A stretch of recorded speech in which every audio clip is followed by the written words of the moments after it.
শ্রমিক মালিক উভয়ের স্বার্থ রক্ষা করে একসাথে দেশকে এগিয়ে নিতে হবে বলে মন্তব্য করেছেন শ্রম ও কর্মসংস্থান প্রতিমন্ত্রী বীর মুক্তিযোদ্ধা মোহাম্মদ নজরুল ইসলাম চৌধুরী।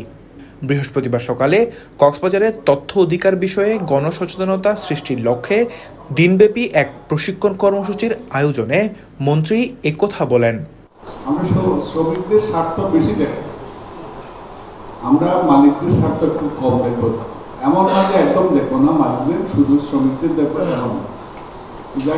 যাই হোক, আমার মনে হয় এগুলো এক কথা বারবার বলা হচ্ছে, এগুলো আইন হচ্ছে, এগুলো আপনাদের কথাগুলো আমরা নোট করতেছি, এগুলো আমাদের নজর আছে। আমরা এগুলো সব কিছু বিবেচনায় এনে আমরা একটি সঠিক আইন প্রণয়নের চেষ্টা করছি। অনুষ্ঠানে প্রধান অতিথির বক্তব্যে শ্রম ও কর্মসংস্থান প্রতিমন্ত্রী আরও বলেন, জনগণের মধ্যে তথ্যের অবাধ প্রবাহ নিশ্চিত করার জন্য শ্রম ও কর্মসংস্থান মন্ত্রণালয় প্রতিজ্ঞাবদ্ধ। অনলাইন যে ডাটাবেস করছি তাতে যেন কোনো শ্রমিক, কোনো গ্রেডের বা কোনো ট্রেডের কোনো শ্রমিক যেন বাদ না যায়, সেজন্য আমাদের এই কর্মশালা, এই উদ্যোগ।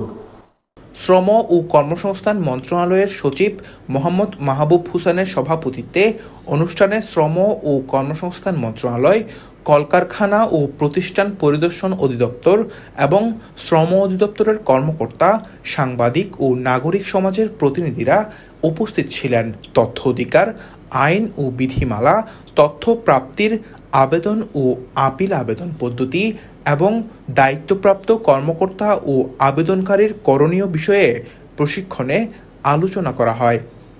News desk, TTN।